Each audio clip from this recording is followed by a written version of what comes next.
मैंने एक बार कहीं पढ़ा था कि अच्छा समय लाने के लिए आपको अपने बुरे समय से लड़ना ही पड़ेगा और इस उम्मीद के साथ अपनी मेहनत जारी रखिए कि आपका आने वाला कल आपके बीते हुए कल से बेशक बहुत बेहतर होगा, क्योंकि आपकी की हुई मेहनत आपको एक दिन एक बेहतर ज़िंदगी ज़रूर दिलाएगी। नमस्ते दोस्तों, स्वागत है आपका बी रियल बी सिंपल की एक नई वीडियो में। और ये वीडियो मैंने शूट की है 15 जनवरी को, जिस दिन मनाई गई थी संक्रांति। तो सुबह सुबह से मैंने ये वीडियो शूट की है और जल्दी ही उठ गई थी हालांकि मैं, लेकिन ये देखिए क्या हालत हो रही है बाहर। और बिल्कुल ऐसा लग रहा है कि जैसे किसी डरावनी मूवी का कोई सीन होता है ना, सेम इसी तरह से लग रहा है। ख़ास तौर से जो स्ट्रीट लाइट बार बार जल बुझ रही है ना, उसकी वजह से। और कितना घुप अंधेरा चारों तरफ हो रखा है। और आपको लग रहा होगा कि ये शायद सुबह के 4 बजे हैं या 5 बजे हैं। जी नहीं, ऐसा कुछ नहीं। अभी करीब 7 बजने वाले हैं, मैं अभी आपको दिखाऊंगी आगे। और ये हालत हो रही है। तो उठ तो मैं करीब 6 बजे गई थी, लेकिन बाहर निकलने की हिम्मत नहीं हो रही थी। तो इसीलिए थोड़ा बाहर गई थी देखने के लिए कि क्या हालात हैं मौसम के। और टाइम देखिए, 7 बजने में सिर्फ 5 मिनट हैं। मेरी बेटी अभी सो ही रही है। मैं उठी हूँ, बस थोड़ी जो सुबह की झाड़ू लगती है वही मैंने लगाई है अभी तक। थोड़ी अपनी एक्सरसाइज की है और अब मैं पीऊँगी अपना गर्म पानी। तो अभी बज गए हैं करीब 8 या सवा 8 का टाइम हुआ है। तब मैंने जाकर साफ़ सफाई शुरू की, क्योंकि सुबह का मौसम तो मैंने आपको दिखाया ही है कि कितना ख़तरनाक हो रहा था। बहुत ज़्यादा कोहरा था। हालांकि 8 साढ़े 8 बजते बजते तक सब कोहरा छट गया था। आज तो खैर बहुत जल्दी छट गया, लेकिन एक दिन पहले यानी कि 14 जनवरी को इतना घना कोहरा था कि करीब 12-1 बजे तक भी बिल्कुल भी विजिबिलिटी नहीं थी। अभी तो खैर मौसम हो गया है साफ़। और हमारे सामने वालों ने सुबह आग जलाई थी, आप सामने देख ही रहे हो। उन्होंने उपले जला के वहाँ पे रखे थे ताकि ये जो गली में कुत्ते घूमते हैं ना, ये बेचारे थोड़ा सेक लें। तो अभी ये आया है सेक के अच्छी तरह से अपना सुबह का नाश्ता करने के लिए, यानी कि इसको ब्रेड चाहिए, वही मुझे इसे देने थे। तो अभी मैंने सुबह मतलब करीब 8 सवा 8 बजे बाहर की सफाई कर दी है। अंदर अच्छे से झाड़ू पोछा सब लगा दिया है। और अभी मैं चला रही हूँ पंखा ताकि ये सब सूख जाए अच्छे से। उसके बाद मैं जाऊंगी नहाने के लिए। और हाँ, उसको मैंने ब्रेड दे दिए थे। जो बाहर बैठा था ना डॉगी ब्लैक कलर का, उसको मैंने उसका नाश्ता करा दिया था। तो नहा के सबसे पहले मैंने यहाँ पे दाल और चावल भिगोए हैं। ये काली उड़द की छिलके वाली दाल है। 1 कटोरी दाल 1 कटोरी ही चावल, दोनों को बिल्कुल बराबर मिला के मैंने भिगाया है, क्योंकि खिचड़ी बनने वाली है। तो जब तक मैं पूजा करूंगी 10-15 मिनट ये दाल और चावल अच्छे से भीग जाएंगे। ये दलिया है जो मुझे भूनना है, काफ़ी सारा है। और अभी किचन बिल्कुल साफ़ सुथरी है, क्योंकि अभी सुबह से कुछ कुकिंग हुई ही नहीं है किचन में। और अब मैंने कर ली है पूजा, नहा चुकी हूँ मैं। और अभी आप देखिए, आपको ऐसा लग रहा होगा जैसे दो जगह दिए जल रहे हैं, क्योंकि जस्ट मतलब मंदिर के बराबर में ही मेरी अलमारी रखी हुई है जिस पे शीशा लगा हुआ है ना, तो ऐसा लगता है कि 2 जगह दिए जल रहे हैं। तो पूजा करके आई हूँ किचन में। सबसे पहले मैंने पानी गर्म करके बोतल में रखा है। सभी को गर्म पानी चाहिए होता है इस टाइम पीने के लिए, और ये आधे दिन के लिए तो काफ़ी रहेगा। और आज है मकर संक्रांति। कुछ लोगों ने 14 में की है, मतलब ज़्यादातर तो 14 में ही की है। लेकिन आज हमारे यहाँ आज 15 में हो रही है। कुछ तिथि का थोड़ा सा फर्क लग जाता है, इसकी वजह से शायद। वैसे कल भी थी, लोगों ने कल भी की है, आज भी की है। और अभी मुझे बनानी है खिचड़ी, जो मैंने भिगो के रख दी थी। नहाते ही तुरंत मैंने खिचड़ी भिगो के रख दी थी, चावल दाल। और मतलब अब मुझे खिचड़ी बनानी है। लेकिन सबसे पहले मैं कर रही हूँ गर्म पानी, क्योंकि नहाने के बाद ना बहुत ज़्यादा ठंड लग रही है। तो यहाँ पे मैंने अपने लिए किया है गर्म पानी। और एक मैंने बॉटल में भी भर के रख दिया है, क्योंकि दिन में जैसे बच्चे पीते हैं, हालांकि पूरे दिन के लिए तो काफ़ी नहीं रहेगी ये, लेकिन फिर भी मैं दोबारा से कर दूंगी इसमें। तो बहुत ज़्यादा तेज़ गर्म पानी नहीं है इसमें, हल्का सा गर्म है, मतलब गुनगुना से थोड़ा सा गर्म। तो बच्चे भी पी लेते हैं और मैं भी। तो अभी बिल्कुल ठंडा पानी अगर आप पियेंगे ना डायरेक्ट, मतलब फिल्टर से निकाल के अगर मैं पीऊँगी, तो दांतों में भी वो लगता है पानी और थोड़ी ठंडक लगती है। तो गर्म पानी पीते रहो, वो अच्छा है। और अभी फ़िलहाल पीने के लिए मैंने थोड़ा सा एक्स्ट्रा गर्म किया है, क्योंकि अभी मैं नहा के आई हूँ ना, तो सर्दी लग रही है बहुत ज़्यादा। तो अभी मैं ये पानी पीऊँगी और उसके बाद बनाते हैं खिचड़ी। तो अभी खिचड़ी के लिए मैंने रख दिया है पानी। जितनी दाल और चावल थे भिगो के, यानी कि 2 कटोरी, उसका दुगने से 1 कटोरी ज़्यादा, यानी कि 4 कटोरी होना था दुगना। मैंने 5 कटोरी पानी रखा है और बस नमक डाला है इसमें हिसाब से। हमारे यहाँ यही वाली खिचड़ी बनती है। कुछ लोगों के यहाँ पीली खिचड़ी बनती है या और भी तरह की बनती होंगी शायद, लेकिन हमारे यहाँ यही काली दाल वाली खिचड़ी बनती है संक्रांति को, मकर संक्रांति को। और आज बच्चों की छुट्टी है। हालांकि 14 को मनती है मकर संक्रांति, लेकिन इस बार 15 जनवरी को भी है, तो इसलिए 15 जनवरी की छुट्टी है बच्चों की। तो खिचड़ी हमारी बस 2 सीटी में डन हो गई है। और 2 सीटी में खिचड़ी बिल्कुल अच्छी बन जाती है, ना तो बहुत ज़्यादा मशी होती है, ना बिल्कुल खड़ी खड़ी रहती है, बहुत ही अच्छी बन जाती है। सबसे पहले मैंने गाय के लिए खिचड़ी निकाली और साथ ही मैंने तिल की गजक होती है, मूंगफली, वो भी निकाली थी। तो गाय को मैंने भिजवा दिया है अभी, मतलब थोड़ा ठंडा हो गई थी ना जब भिजवा दी है। मैंने बनाई है चाय, और चाय बनाते वक्त 1-2 बूंद गिर गई थी काउंटर टॉप पे, वो मैंने साथ के साथ साफ़ कर दी। इस बीच में आपने देखा पीछे से मेरी बेटी गई है, वो भी नहा के आ गई है। और मैंने सिर धुला था, तो अभी बस थोड़ा सा खोला है बालों को, ताकि इनमें थोड़ी सी हवा लग जाए। हालांकि मैं खोल के रखती नहीं हूँ कभी भी बाल, क्योंकि बाल खोल के फिर किचन में काम करना मुझे पसंद नहीं आता। और आज मैंने फुल स्लीव्स का ही अंदर एक इनर पहना है, इनर कह लीजिए, मतलब जो भी, और फुल स्लीव्स का ही ऊपर कार्डिगन। नहीं तो मैं ज़्यादातर अंदर हाफ स्लीव्स पहनती हूँ, फिर कार्डिगन पहनती हूँ। अब मेरी बेटी आई है, उसको चाहिए खिचड़ी, क्योंकि भूख लगी हुई है उसको। तो अब मैं दे रही हूँ खिचड़ी खूब सारे घी के साथ। दे क्या रही हूँ, एक्चुअली मैं भी उसके साथ ही खाऊंगी। काली दाल की गर्मा गर्म खिचड़ी बचपन में बहुत खाते थे हम लोग ये, और मतलब एक बहुत ही अच्छी याद है ये हमारी बचपन की। डेली ही लगभग ये खिचड़ी बनती थी सर्दियों सर्दियों हमारे घर में। और खिचड़ी खाने के बाद, गर्मा गर्म खिचड़ी चाय से एंजॉय करने के बाद, मेरी बेटी ने मेरी कुछ पिक्चर्स क्लिक की, क्योंकि मेरे बाल खोले हुए थे ना, तो उसने कहा कि मम्मी आप बहुत सुंदर लग रही हो, मैं आपकी पिक्चर्स क्लिक कर देती हूँ। और उसके बाद करीब 10:30 या 11 का टाइम हुआ होगा, अचानक से हमने देखा इतनी अच्छी धूप आई थी ना, तो सारा काम छोड़ के हम दोनों माँ बेटी आ गए ऊपर छत पे। मैंने अच्छे से अपने बाल सुखाए। बेटी ने तो एक दिन पहले ही अपना सर धो लिया था संडे को। और धूप में बैठो तो मटर ना निकालो या फिर साग ना साफ करो, ऐसा तो हो नहीं सकता। तो हमने मटर निकाली धूप में बैठ के दोनों माँ बेटी ने, और साथ में अमरूद भी खाए थे। तो खूब 1-1.5 घंटे की धूप सेकने के बाद, ढेर सारी बातें करने के बाद हम दोनों आए थे नीचे। तो अभी खिचड़ी जैसे आपने देखा थोड़ी सी बची हुई है, वो मैंने एक छोटे से बाउल में निकाल के रख दी। साथ ही दूध मैंने थोड़ा सा गर्म किया था, अपनी बेटी को दिया है। और ये जो दलिया रखा था सुबह का, ये अब मैं भून रही हूँ। इसको बिल्कुल मतलब बिना किसी घी तेल के ही भून रही हूँ मैं। इसी तरह से मैं भून के रखती हूँ हमेशा, दलिया हो या सूजी हो, इससे इनकी लाइफ बढ़ जाती है। आपको फिर इसको कहीं स्टोर करने की ज़रूरत नहीं पड़ेगी, क्योंकि कुछ लोग इन चीज़ों को फ्रिज में स्टोर करते हैं। अगर आप भून के रख दोगे ना, तो फिर आप इनको चाहे बाहर भी रखो, 6 महीने तक भी आप रखोगे ना, तो भी ये दलिया ख़राब नहीं होगा, क्योंकि मैंने ऐसा किया हुआ है। तो दलिया हमारा भुन गया है। अब यहाँ पे है जी लड्डू बनाने की तैयारी, तिल के लड्डू जो गुड़ के साथ भी बनेंगे, और एक डिश और भी बनने वाली है। तो उसके लिए वानी छील रही है मूंगफली। तो यहाँ पे वानी मेरी मदद कर रही है, ये छोटे छोटे से हाथ उसी के हैं। दलिया भुन गया है, इसको मैंने एक बड़ी सी परात में निकाल दिया ताकि वो ठंडा हो जाए। साथ ही मैंने तिल रख दिए हैं भूनने के लिए। तो ये आधा किलो तिल हैं, इनको मैं एक साथ ही भून रही हूँ। इनसे मैं 2 चीज़ें बनाने वाली हूँ। और तिल को आपको बहुत ज़्यादा तेज़ आंच पे नहीं भूनना है, बिल्कुल धीमी आंच पे, और मुश्किल से 5 मिनट आपको भूनना है, बहुत ज़्यादा नहीं। अगर तिल को आपने बहुत ज़्यादा भूना तो फिर तिल कड़वा हो जाता है। बस देखिए जैसे हल्की सी ब्राउनिंग आई है ना तिल पे, ऐसे ही आपको इसको भूनना है और ठंडा होने के लिए रख देना है। क्योंकि ठंडा, हमें इसमें से आधा तिल क्या है पीसना है, मतलब दरदरा पीसना है, तो उसके लिए पहले तिल का ठंडा होना ज़रूरी है। और साथ ही दलिया भी हमारा साथ साथ ठंडा हो रहा है। जब ये पूरी तरह से ठंडा हो जाएगा तब मैं इसको डब्बे में भर के रख दूंगी।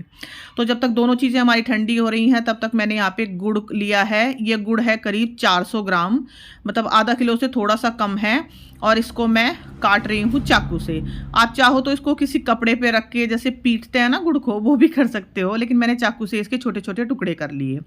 तो यहाँ पे तिल हमारे ठंडे होने लग रहे हैं, गुड़ हमारा तैयार हो गया। साथ में जो मूंगफली वानी ने छीली थी ना मेरी बेटी ने, वो मैंने अच्छे से भून ली है, बस 5 मिनट लगे, ज़्यादा नहीं। अब इसमें से आधे नहीं 2-3 चम्मच तिल मैंने डाले हैं इसमें, और जो मूंगफली थी वो। तो इनको अब हमें दरदरा पीसना है। तो इसमें आप देख रहे होगे मैंने पीसा दरदरा, और मूंगफली के कुछ टुकड़े भी हैं इसमें, तो कोई बात नहीं, ऐसा भी चल जाएगा। आप चाहो तो मूंगफली को बिल्कुल साबुत भी इस्तेमाल कर सकते हो, ना भी पीसो तो भी चल जाएगा, कोई बात नहीं। अब मूंगफली मैंने निकाल लिया एक बाउल में, और अब तिल को भी मैं दरदरा पीसूंगी। और दरदरा हम कैसे पीसेंगे ये आप अगली क्लिप में देखिए।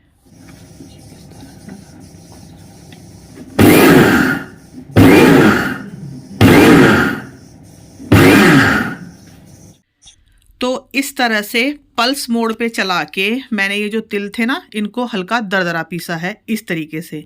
और दरदरा पीसने में ना, इसमें आप देखिए कि तिल कुछ पिस गए हैं, कुछ रह गए हैं, बस इसी तरह से हमें दरदरा पीसना है तिलों को। तो यहाँ पे मैं आपको बिल्कुल नज़दीक से फ़र्क दिखा रही हूँ। देखिए ये है दरदरे पिसे हुए तिल, और ये जो साइड में आप देख रहे हो ये है साबुत तिल। तो आधे तिलों को हमने दरदरा पीस लिया है और आधों को हमने साबुत रख लिया है, क्योंकि जैसे मैंने बताया कि हम 2 रेसिपी बनाने वाले हैं इनसे। तो यहाँ पे सबसे पहले मैंने कढ़ाई में 1 बड़ा चम्मच घी डाला है, और उसमें जो हमने गुड़ काट के रखा था ना बारीक बारीक, वो डाल दिया है। मुश्किल से 1-2 मिनट में ही ये गुड़ हल्का सा पिघल जाएगा। इसमें मैंने 2 चम्मच के करीब पानी डाला है, बहुत ज़्यादा नहीं, आपने देखा बिल्कुल 2 ही चम्मच पानी मैंने इसमें डाला है। और बस मुश्किल से 2 से 3 मिनट में गुड़ इस तरह से हो जाएगा, पूरी तरह से पिघल जाएगा। जैसे ही इसमें हल्का हल्का सा इस तरह से झाग बनने लगे ना, अभी आप देखो आपको इसका रंग पीला नज़र आ रहा होगा, थोड़ा सा गाढ़ा पीला। तो इसमें हम क्या करेंगे, बिल्कुल 1 चुटकी खाने वाला सोडा डालेंगे, जिसको हम बेकिंग सोडा कहते हैं। और इस टाइम पे गैस हम कर देंगे बंद, और यहाँ पे बेकिंग सोडा डालते ही ये गुड़ एकदम से ऐसा हो जाएगा, फूला फूला सा आपको लगेगा, और इसका कलर भी बिल्कुल लाइट हो जाएगा। ये देखो बिल्कुल लाइट पीला कलर इसका हो गया है, बिल्कुल हल्का पीला। अब गैस हमने जैसे बंद की हुई है, क्योंकि अगर इस टाइम पे हम गैस जला के रखेंगे ना, तो गुड़ हमारा एकदम से ओवर कुक हो जाएगा, और फिर वो थोड़ा सा ना कड़वा स्वाद देने लगेगा। तो अब इसमें मैंने डाल दी है दरदरी पिसी हुई मूंगफली, और जो साबुत वाले तिल हमने रखे थे। ये दोनों चीज़ों को हम अच्छे से मिलाएंगे, और ये काम थोड़ा तेज़ी से हमें करना है, नहीं तो ये बहुत जल्दी गाढ़ा होने लगता है। तो अब ये दोनों चीज़ें मिल गई हमारी। कढ़ाई को हम उतारेंगे गैस से नीचे, और इसके हम बनाएंगे लड्डू। तो थोड़ा गरम गरम में ही हमें इसे हैंडल करना होगा, और हैंडल करने के लिए हम क्या करेंगे, हाथ पे थोड़ा सा पानी लगाएंगे, और इस तरह से गोल गोल इसके हम लड्डू बना लेंगे। आप चाहो तो इसकी बर्फ़ी भी जमा सकते हो प्लेट में, लेकिन मुझे लड्डू बनाने थे, तो इसलिए मुझे मतलब मैंने लड्डू बनाए, क्योंकि मुझे दूसरी जो डिश बनानी है ना, एक दूसरी रेसिपी जो बनानी है, वो थोड़ी सी बर्फ़ी स्टाइल में ही बनेगी, तो इसलिए इसके मैंने लड्डू बना लिए। और यहाँ पे मैंने करीब 400 ग्राम गुड़ लिया था, उसमें ये मानिए कि 250 ग्राम तो तिल ही डल गए, आधे तिल मैंने पीसे, और 100 ग्राम के करीब मूंगफली डल गई। आप चाहो तो मूंगफली या तिल की क्वांटिटी बढ़ा भी सकते हो, और गुड़ की क्वांटिटी भी आप बढ़ा सकते हो, लेकिन ज़्यादातर जितना गुड़ होता है उतना ही तिल लिया जाता है। इसी से ये रेसिपी अच्छी बनती है, और बहुत ज़्यादा कोई हाई फाई रेसिपी नहीं है, बड़ी सिंपल सी है, लेकिन टेस्टी बहुत लगती है। तो यहाँ पे हमारे सारे लड्डू बनके हो गए हैं तैयार, और थोड़ा जल्दी करके मैंने इनको बनाए, नहीं तो गुड़ बहुत जल्दी सेट होने लगता है। और थोड़े से तिल मैंने साबुत रख लिए हैं, और मिक्सी के जार में है हमारे पिसे हुए तिल, उससे हम अपनी दूसरी रेसिपी बनाएंगे। और यहाँ पे देखिए मूंगफली के दाने आपको कहीं कहीं लड्डू में नज़र आ रहे होंगे, क्योंकि जैसे मैंने कहा कि मैंने उसका बिल्कुल चूरा नहीं किया था, उसको थोड़ा सा दरदरा ही रखा था। आप चाहो तो इसमें साबुत मूंगफली भी डाल सकते हो, जैसा भी आपका स्वाद हो या जैसा भी आपको अच्छा लगता हो। अब दूसरी रेसिपी के लिए हम यहाँ पे बना रहे हैं मावा, होममेड मावा, क्योंकि मैं बाज़ार से मावा नहीं ला पाई थी, तो ये होममेड मावा मैं बना रही हूँ मिल्क पाउडर से। 1 चम्मच मैंने घी डाला, उसमें करीब आधा कप के करीब दूध डाला था मैंने, और तब तक गैस ऑन नहीं की थी मैंने। इसमें मैंने डाला है 150 ग्राम मिल्क पाउडर, और बस ज़रूरत के हिसाब से थोड़ा सा और दूध डाल के 5 से 7 मिनट आप इसको पकाइए, थोड़ा जल्दी जल्दी चलाइए ताकि इसमें गांठ ना पड़े। और अगर आपको डर है कि गांठ पड़ जाएंगी, तो आप यहाँ पे विस्कर का इस्तेमाल कर सकते हैं, जो हैंड विस्कर आता है ना वो वाला, उससे तो बिल्कुल भी गांठें नहीं पड़ेंगी। और मुश्किल से शायद 10 या 12 मिनट में ये आपका होममेड मावा हो जाएगा तैयार। तो जब मेरे पास कभी खोया नहीं होता, तो मैं इस तरह से भी मिठाई बना लेती हूँ, ये होममेड मावा तैयार करके। तो जो पिसे हुए तिल थे वो मैंने इसमें मिला दिए हैं, इस मावे को थोड़ा सा ठंडा करके। अब इसमें मीठे के लिए मैं मिलाऊंगी करीब 2 चम्मच बूरा। अच्छा, मीठा आप अपने हिसाब से कम या ज़्यादा रख सकते हैं। बाकी जितना मैंने बनाया है उतनी क्वांटिटी के लिए 2 चम्मच बूरा काफ़ी है। वैसे भी मावे में अपनी एक मिठास होती है, तो बहुत ज़्यादा मीठा आप ना ही करें इसको। खूब अच्छे से आप इसको मिला लीजिए। आप चाहो तो इसमें देसी खांड भी डाल सकते हो, या बिल्कुल बारीक कद्दूकस किया हुआ आप इसमें गुड़ भी डाल सकते हो। वो जो मावे की गरमाई है ना थोड़ी, उसमें पिघल जाएगा, तो उसका भी स्वाद अच्छा लगता है। लेकिन गुड़ के मैंने लड्डू बना लिए, तो इसलिए मैंने इसमें बूरा मिलाया। अब यहाँ पे मैंने लिया है बटर पेपर, उस पर थोड़ा सा घी लगाया है मैंने, और ये जो तिल मैंने साबुत रखे थे ना, इनको थोड़ा सा नीचे छिड़क लिया है, क्योंकि हम बनाने वाले हैं तिल मावा रोल। मैं पहली बार ट्राई कर रही हूँ ये। तिल के लड्डू तो मैंने बहुत बार बनाए हैं, यही मावा लड्डू, लेकिन रोल नहीं बनाया था कभी भी। तो मैंने भी यूट्यूब पे वीडियो देख के ही ट्राई किया है, और अच्छा बन गया। तो जैसे जैसे आप वीडियो में देख रहे हो, मैंने इसको अच्छे से बटर पेपर पे फैलाया। उसके बाद इसके बीच में मैंने डाले हैं बादाम कटे हुए बारीक बारीक। आपके पास और भी कोई मेवा हो, या जैसे पिस्ता, काजू या अखरोट, आप वो भी डाल सकते हो। फिलहाल मेरे पास बादाम ही थे, तो जो तिल बच गए थे ना थोड़े से, मैंने वो भी डाल दिए, और हाथ से इनको अच्छे से प्रेस कर दिया, ताकि ये अंदर तक इसमें बैठ जाएं। मतलब ऐसे नहीं कि बिखरे रहें। आप चाहो तो बेलन का इस्तेमाल भी कर लो यहाँ पे। अब आता है सबसे मेजर पार्ट, इसको फोल्ड करने का। तो इसको फोल्ड हम धीरे धीरे से साइड से इस कागज़ को उठाते रहेंगे, और धीरे धीरे इसको हम फोल्ड करते रहेंगे। आपको मेक श्योर करना है कि कागज़ को आपको इसके साथ फोल्ड नहीं करना, बल्कि कागज़ की हेल्प से ये जो हमारा बैटर है ना, इसको फोल्ड करना है। देखिए इस तरह से आप धीरे धीरे हाथ चलाते रहिए, ये फोल्ड होता रहेगा। बस थोड़ा सा यहाँ पे पेशेंस रखने की ज़रूरत है। तो इस तरह से जब ये हमारा पूरा रोल तैयार हो जाएगा, आप चाहो तो इसको इसी शेप में रख सकते हो।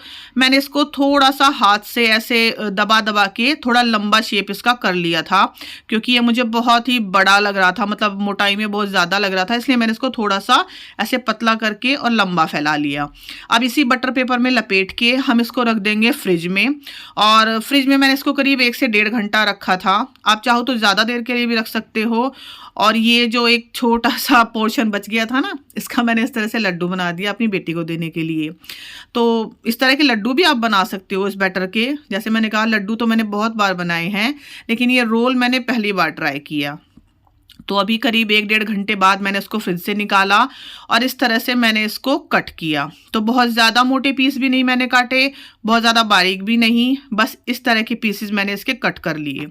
और मुझे यकीन नहीं आ रहा सच में कि ये मैंने ही बनाए हैं। बहुत ही अच्छे बने और बहुत ही ज़्यादा टेस्टी, मेरी बेटी को तो बहुत ही पसंद आए। और ये देखिए बटर पेपर पे कहीं भी ये हमारा जो बैटर था ना, चिपका नहीं है बिल्कुल भी।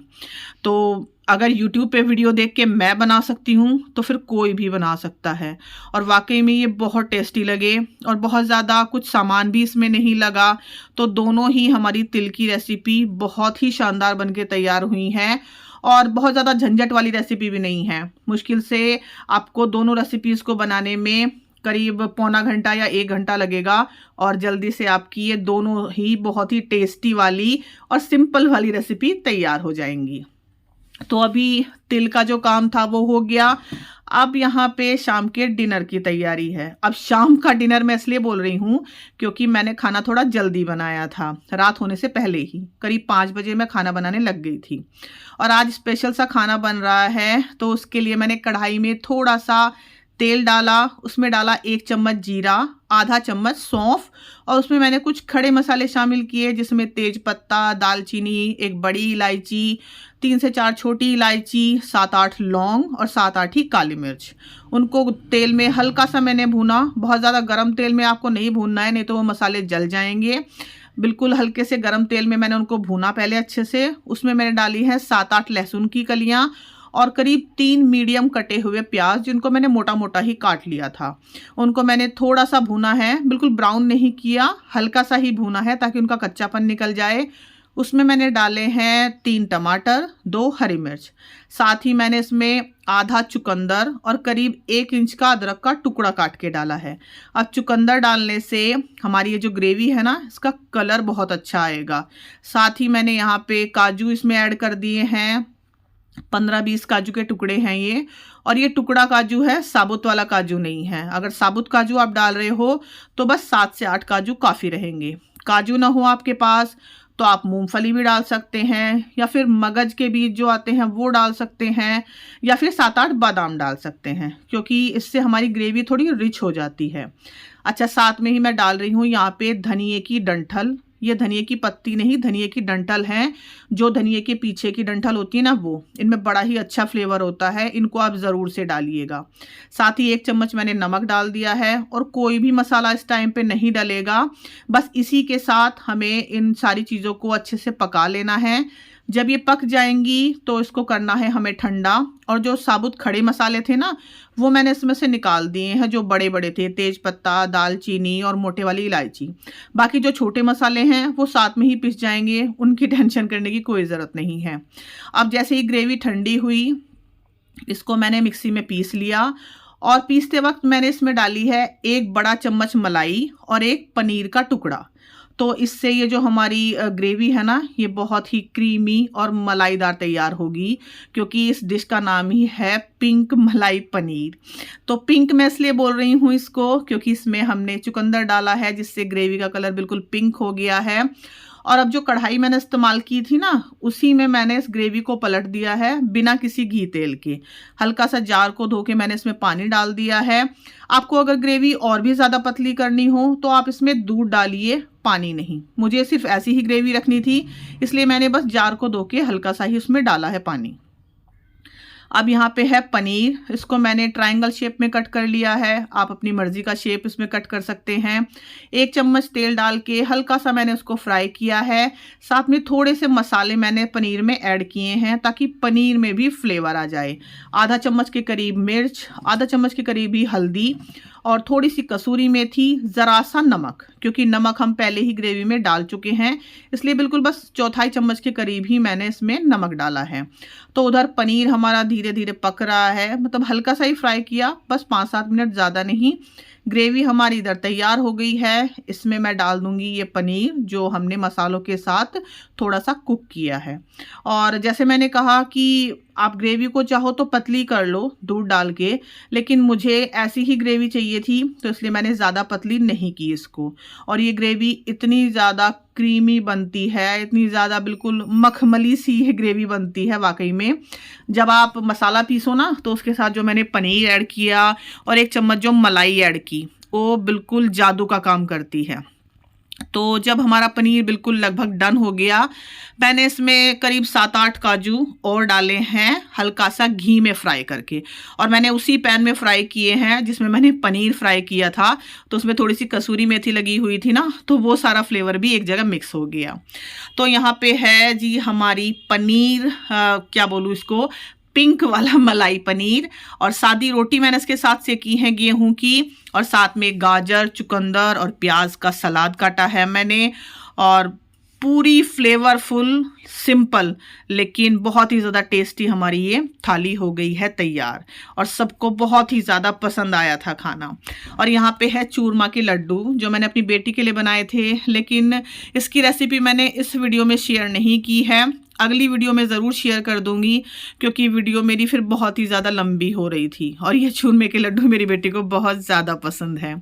तो खाना वगैरह खाने के बाद किचन मैंने पूरा समेट दिया है। अभी दूध गर्म करना बाकी है, तो वो मैंने रखा है दूध गर्म होने के लिए। और साथ में सुबह के लिए मुझे अभी तैयारी करनी है थोड़ी सी। अभी करीब 9:30 बज चुके हैं, और बस आधे घंटे का काम और बाकी है। ये जो मेथी है इसको ब्लांच करके मुझे रखना है, और ये जो पनीर बचा है इसको सुबह वानी लेके जाएगी स्कूल में, मेथी के पराठे और ये मलाई पनीर। तो ये उसका सुबह का मेन्यू फिक्स हो गया है। साथ में मैंने थोड़े से यहाँ पे कॉर्न लिए थे, वो भी अभी मुझे डब्बे में निकाल के रखने हैं। और थोड़ी सी और मटर मैंने ले ली थी, क्योंकि सस्ती मिल रही थी ना, तो थोड़ा लालच आ गया था। लेकिन अभी नहीं, इनको छीलूंगी, मतलब कल छीलूंगी। आज का कोटा तो पूरा हो गया मटर का, धूप में बैठ के जो मैंने छीले थे।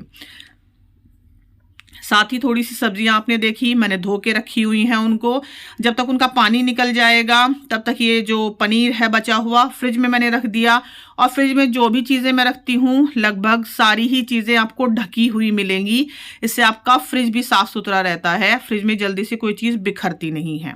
तो यहाँ पे मेथी को अच्छे से साफ़ करके धो के मैंने ब्लांच करके रख दी, ये सुबह को काम आएगी। दूध बाहर ही रह जाएगा, कोई टेंशन नहीं, अभी सर्दी इतनी है कि ख़राब नहीं होगा। मटर अभी मैं रख दूंगी और ये सब्जियां जो हैं धो के अभी बाहर ही रखी रहेंगी, इनको भी मैं सुबह ही रखूंगी। तो किचन हमारा ऑल क्लियर हो गया है सुबह तक के लिए। और अभी रात में सोते वक्त मैं अपनी बेटी के बाल बांध रही हूँ। इस तरह से वो चोटी बना के सोती है ताकि उसके बाल सुबह ज़्यादा उलझे नहीं। और अभी आप देख रहे होंगे ना उसका थोड़ा मूड ख़राब है। क्यों? क्योंकि आज छुट्टियाँ ख़त्म हो रही हैं और सुबह उसको जाना है स्कूल। तो इतनी सर्दी में किसी का भी मन नहीं करता स्कूल जाने को। हालांकि वो कभी भी स्कूल स्किप नहीं करती अपना, लेकिन सर्दी में ना कहती है कि मम्मी मन नहीं करता स्कूल जाने को। और लगभग सभी बच्चों का यही हाल होगा, सिर्फ मेरे बच्चों का नहीं। और यहाँ पे है 2-2 कंबल जिनको एक साथ ओढ़ के हम दोनों माँ बेटी सोते हैं क्योंकि सर्दी बहुत ही ज़्यादा है। तो बस यहीं तक थी मेरी आज की वीडियो। एंड करती हूँ इस वीडियो का। कैसी लगी आप लोगों को मेरी आज की वीडियो प्लीज़ मुझे कमेंट सेक्शन में बताइएगा। और अगर अच्छी लगी हो तो मेरे चैनल को सब्सक्राइब ज़रूर कीजिएगा। Thank you so much for watching. मेरी वीडियोस को अपना टाइम देने के लिए आपका बहुत बहुत शुक्रिया। चलती हूँ, दोबारा मिलूँगी एक नई वीडियो के साथ। तब तक अपना ढेर सारा ध्यान रखिएगा। Take care and bye bye.